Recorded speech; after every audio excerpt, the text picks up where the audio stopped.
back with Coffee Talk this morning. We've had lots and lots of people in this morning, and we're just going to keep on rolling. We're going to talk to some local homeschool families about homeschooling your child. It's a personal choice. Everybody has to decide for themselves whether they want to keep their kids at home and take care of their education themselves or send them to public school. And that is an option. So we're in Kentucky and we still have that option right now. Good morning, ladies. Good morning. And gentlemen. Let's introduce everybody this morning.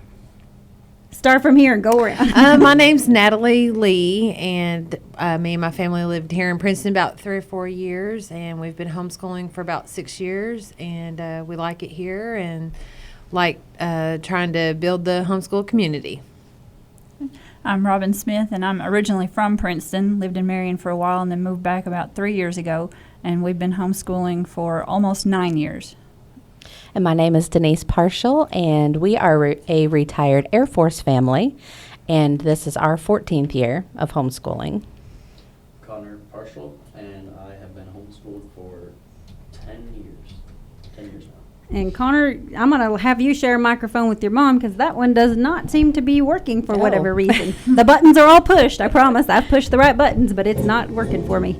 All right, go ahead and introduce yourself again for me, Connor. Connor Parshell, and I've been homeschooled for 10 years. All righty. And Connor, of course, is Denise's son. And so, I homeschooled my children as well. And everybody has a different story. We have different reasons for, choosing to homeschool. And, a lot of times it's personal. And so I won't ask you to share your stories unless you're comfortable with that and you want to. But it's not to say that public school is a bad thing. We are just saying we want to take control of our child's education. Right. And this is the choice that we made for our family. Sure. So talk to me, ladies. Well, first of all, let's talk about the support group that is available for those of us who choose to homeschool. There is a homeschool group here in Princeton, and it's called Holistic Homeschoolers of Kentucky. Holistic just being a holistic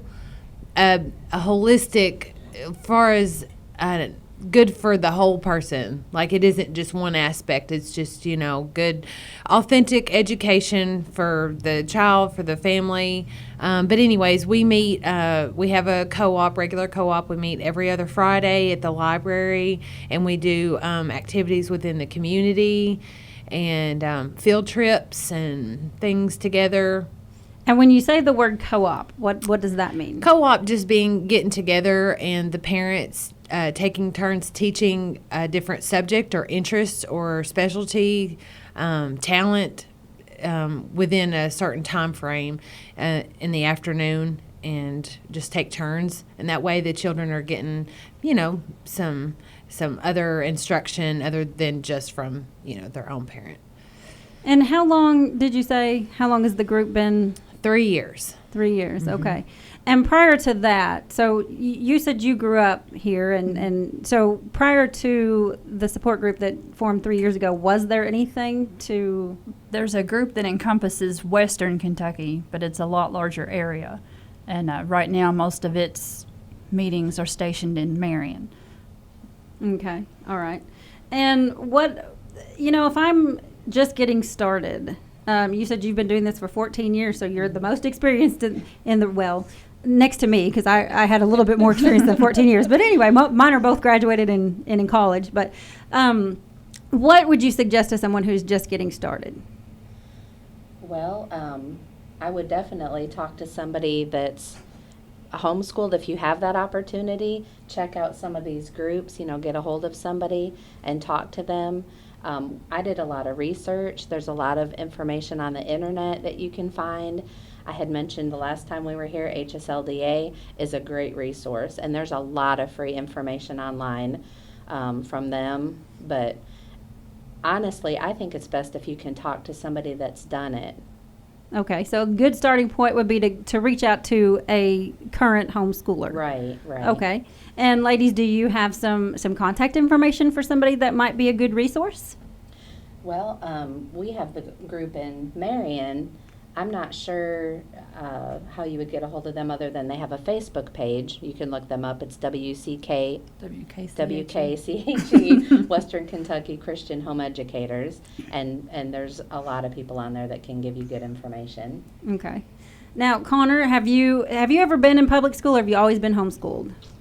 I've always been homeschooled. Okay, well, tell me a little bit about your experience as a homeschooler. I mean, do you ever think, I wish I could go to public school? Have you ever visited anybody? I'd considered it at different times, just for different reasons. Sometimes I thought, because we had moved up here about 2 years ago, so I thought at the time I didn't have a lot of friends here because I didn't know anybody, being the new kid. And so coming from somewhere where it was a lot more urban compared to more rural Kentucky, it was just different. So I had considered public school. But the more I got into the group, friends, activities, like they said, the co-ops, it's actually a really great experience. So at this point, I'm ready to graduate homeschooled. And how old are you now? 16. So you'll graduate this year or next year? Next year. Okay. I'll graduate 17. Okay. And, you know, ladies, that is the biggest question we get, right? What about socialization? You know, and that's what these groups are for. And like Connor said, I know, and kids crave that. They do. And we get that as parents, right? Mm-hmm. Which is why we participate in these groups, which is why we go to these activities and seek out other homeschooling parents. And what I found, and y'all can tell me your experiences, but what I found is the more you get involved, the more people you meet that you didn't even realize were right down the road, right? Yep. Right. Yep. And so tell me, have you struggled at all? I mean, tell me some of the challenges you've met in getting your children socialized. Well, it was a struggle for us moving here, just because, like Connor said, where we were at in Arkansas was a lot bigger homeschool community. So when you come in and you're the new person, it can be a struggle to find the opportunities that are there.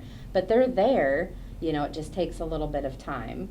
And we have now, after 2 years, we found, you know, a great group. We do co-op classes, we do 4-H classes, we do all kinds of stuff. And that's another thing that I found with homeschoolers. You know, it's not like it's an exclusive club. You know, anybody who wants to homeschool is welcome. Right. And Yeah. we will provide whatever support Sure. they need, right? Is that Yep. how you ladies feel? And I'm guessing, is that why you started this group? Yep. It's an all-inclusive. We have found some support groups. They were kind of a distance for us to drive, and also we just wanted to be part of a group that included like all homeschoolers. It wasn't just for one particular, you know, it's just for all homeschoolers, and we all share that love of homeschooling in common, and so we welcome everybody. And a great resource for, you know, figuring out curriculums, and because there are thousands of curriculum options out there. It's crazy and overwhelming. And so this is a great resource to say, hey, what works for you? And, you know, this is where my kid needs help. What have you found that helps that? And right, you just get to talk and connect. Yeah. So tell me when the meetings are, and where they are, and what we can do to get involved. Well, we are on Facebook, and we are online if you just Google, and we're on other homeschool websites that were listed as a support group, so you could find us there. But the only things that we have left for the year is tomorrow we have a field trip to the greenhouse at the high school, which is really fun. Last year they had a ball. So we're doing stuff like that all the time within the community, so that the kids can see how the community works, so that they can maybe be a part of it when they get bigger. Maybe, you know, they might see something that they have interest in, whether it be at the recycling center or here at the radio station or whatever. And then we have a bowling party next week, which finishes up our school year, but we'll continue to have field trips and play dates through the summer, and then we'll start our co-op back up in August.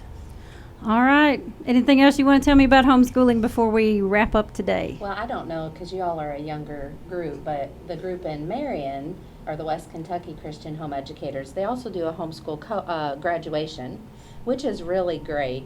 And they do awards for the younger kids also. If your kids have done something great throughout the year that you want to, see them get credit for, or if they're moving up, they're an 8th grader moving up into high school, they can do that. But it's great to do the homeschool graduation, to honor those kids that are graduating. Right. All right, ladies, I appreciate your time. Homeschooling is an option, and, just to clarify, just because you start off homeschooling your child does not mean that's how you're going to finish them. As Connor alluded to earlier, he was considering the option of, going back to public school, and, that is his older always. brother actually chose to go to public school this year for the first time. So Okay. he's a senior at Crittenden County High School. Right. Okay. Yeah. So that was an option for him. That's what he chose to do. And that happens a lot. The kids are like, well, I'd like to, go see what it's like at least 1 year of high school before I go to college. And Right. a lot of kids choose that, and a lot of kids don't. And a lot of parents say, no, we're not going to do that. Right. But that's okay. It's whatever works for each family. That's Yeah. right. Thank you guys so much for coming today. Thanks I for appreciate having it. us. All right. Hey, we're always talking about things that we need to know. We're going to talk to Dickie Thomas here in just a minute about FEMA. Yeah. All right. We'll be right back on Coffee Talk.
Gosh, we have just been all over the place this morning. We have had so many things to talk about.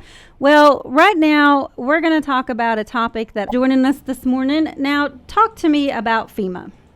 Well, FEMA, of course, is your Federal Emergency Management Agency. Most people hear about them basically when hurricanes hit, natural disasters hit, things like that. FEMA is the government entity that will come in and start remediation processes, through these states. What a lot of people do not realize is that FEMA has floodwater controls over the entire United States. So cities participate in that program because of their participation, which is totally voluntary with the FEMA program. FEMA regulates the National Flood Insurance Program.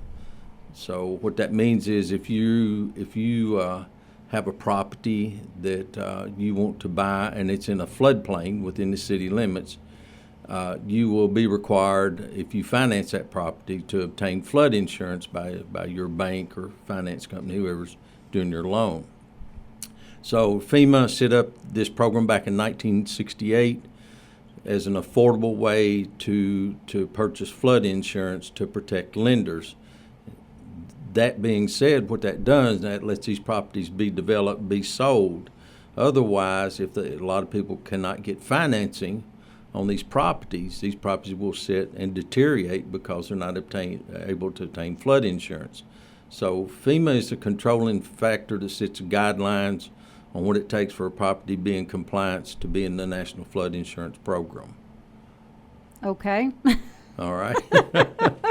Yeah, it's quite complicated. And I'll be honest with you, I'm kind of like a deer in headlights too. I've been to some training in Frankfurt, went for a week and listened to the federal government talk, and that was just an absolute ball, you can imagine. Uh-huh. Yes. But a lot of people don't understand what the flood insurance program is about. So briefly, FEMA, they have maps that they're called FIRMs, Federal Insurance Rate Maps. We have copies of that down at City Hall. FEMA will just use Caldwell County, for example. They will come in and they will designate all areas that lie in a floodplain, and that's based on data for all floods that have occurred within the last 100 years. So when you talk about FEMA and floodplain ordinances, it's based on the last 100 years of floods. So, for instance, we have a flood here in Princeton, somewhere in town, along one of our creeks, and people might have the opinion, well, that's a 1% chance. That only happens every 100 years. So we're good for another 100 years. We're not going to have a flood. No, that's not what that means.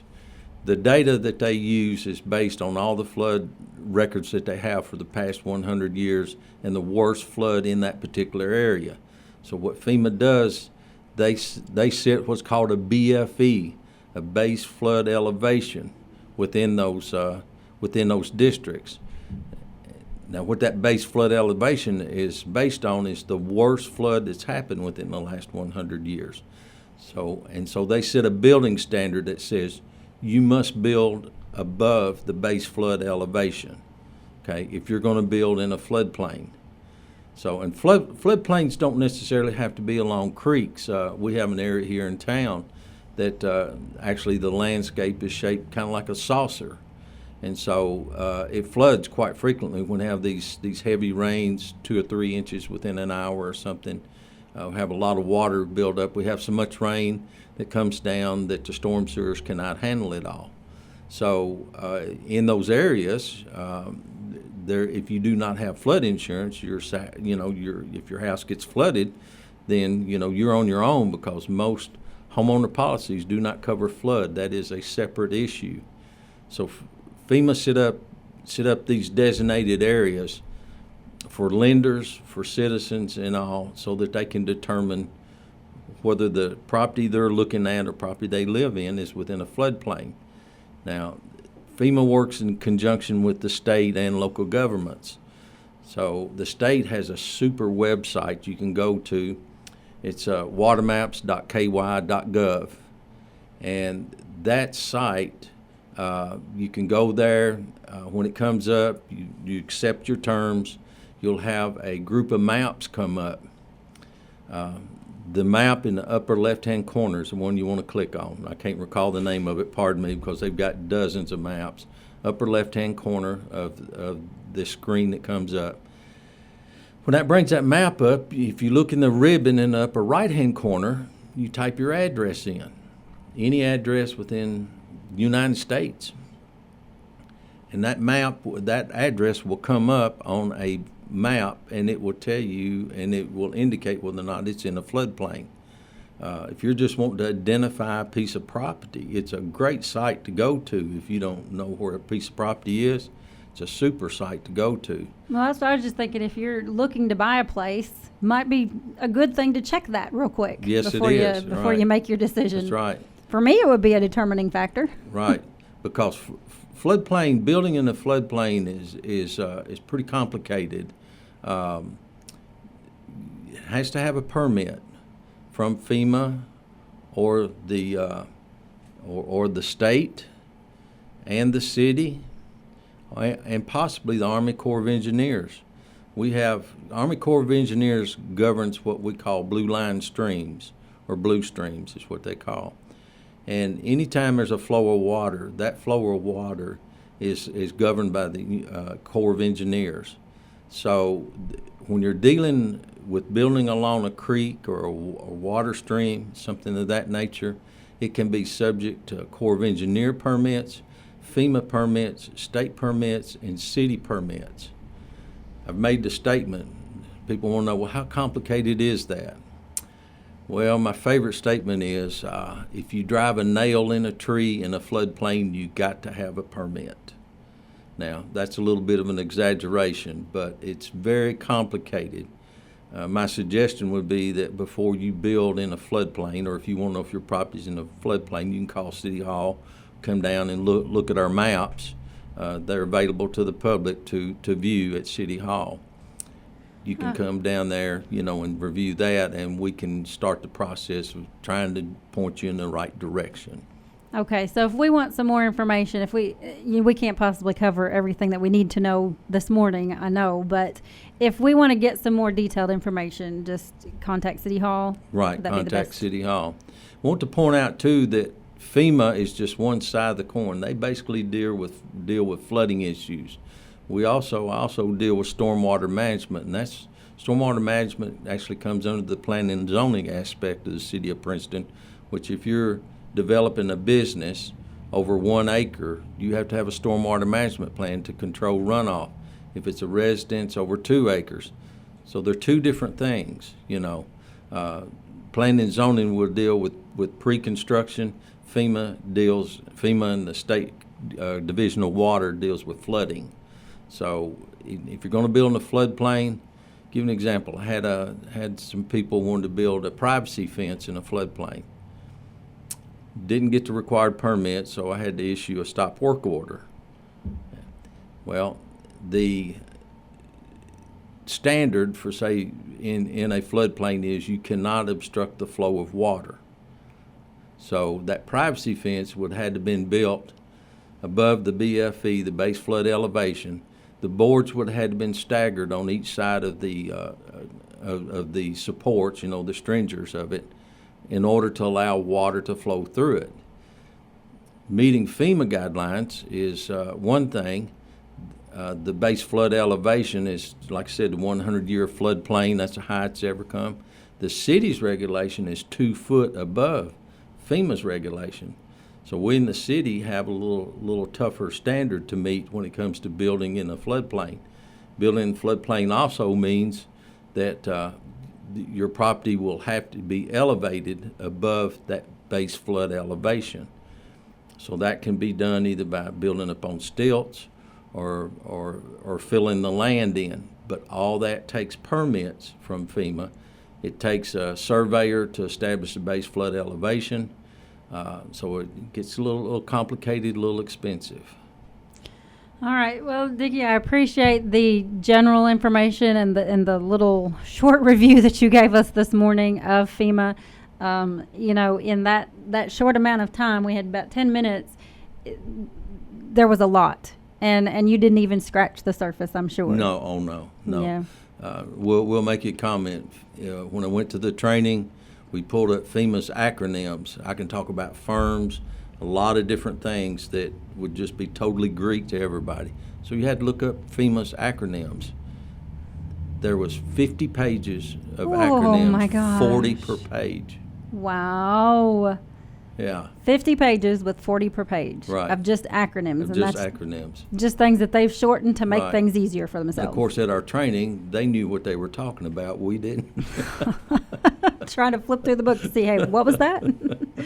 Dickie, I appreciate your time. We're going to have Thank to do you. a take 2 on FEMA at Okay, some point be and fine. get a Thank little you. more information. But in the meantime, if you are looking at a place in a flood area, just contact City Hall. Or suspicion it's in floodplain, contact City Hall first. We'll be able to tell you whether or not your property is in a floodplain. All right. Do you know the number off the top of your head? 270-365-9575. All right. Thank you so much for joining us this morning. Thank you. You've been listening to Coffee Talk on WPKY.